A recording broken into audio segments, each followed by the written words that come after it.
So our form is ready. Now in this lecture, we want to save the data to Firebase.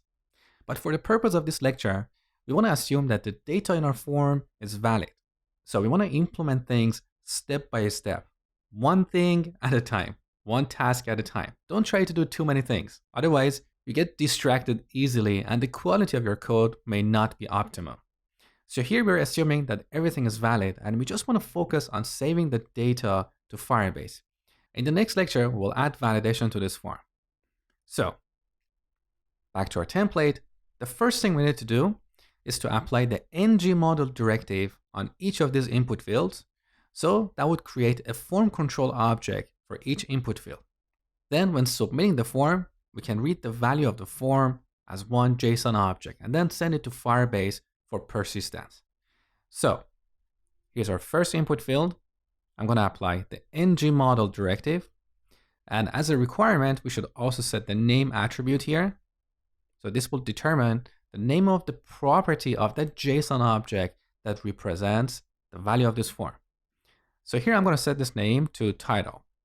Now, because we have applied the ng-model directive here, we should import the forms module in our app module. So in app module, on the top, I'm going to import forms module from @angular/forms. Now my auto import plugin imported this type. That's why we have a duplicate identifier. So I'm going to delete the other one. Hopefully you don't have this issue. So we have imported the forms module here.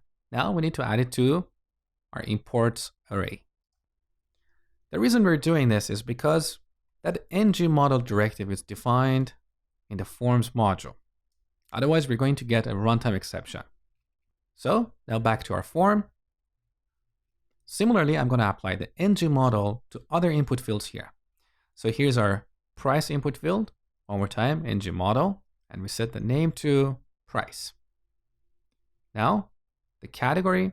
So I apply it on the select ng-model and set the name to category. And finally, here's our image URL field.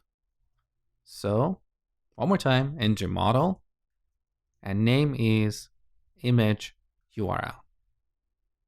Now, on the top, I'm going to handle the ng submit event of this form and call the save method in our component. Now, as the argument to this method, I want to pass the JSON object that includes the value of this form. So I'm going to define a template variable here, f, and set it to the ng-form directive. With this, we can get the value of this form using f.value. I covered this in the section about template-driven forms. So if this looks unfamiliar to you, you really need to revisit that section and then come back here. So now let's go ahead and implement the save method. Back to our form component. Here I'm going to add the save method that takes a product object. Now here, before saving this to the database, I want to make sure that this product that we get here, this product object, is in the right shape. As I said before, you want to implement things step by step. We don't want to make any assumptions along the way. You want to make sure that every step is working perfectly. So for now, let's just display this in the console. And if everything is good, then we'll move on to the next step, which is saving this in our Firebase database. So back in the browser, I'm going to fill out this form, set the title, the price to 10, select one of these categories like bread, and set this to image URL. Save. Now let's take a look at the console. So here we have an object with these properties. Category is bread, image URL is set properly, so are the price and title properties. Perfect. Now we move on to the next step. So to save this product in Firebase, once again, we need to generate a service that will encapsulate all the calls to Firebase for working with product node. So here in the terminal, I'm going to generate a new service called product service. Now back in app module, let's register this as a provider. So here in the providers array, we add product service. Once again, note the singular naming convention. We've got user, category, and product.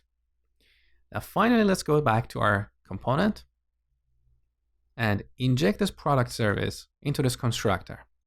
So product service of type product service. I'm going to make this private because we're going to use it in our save method.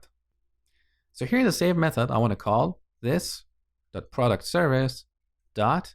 Now currently we don't have any methods here, but I want to add a method like create and give it this product object. So let's go ahead and implement this method. So product service. Here, first we need to inject our Angular Fire database object. Just like before, nothing new. So Angular Fire database. And then we add this create method that takes a product object. Now all we do here is call this .db.list. The path is /products. And here we're going to use the push method to push this product object into that node. Now this returns a promise, so we can return that outside this method in case we want to do something after.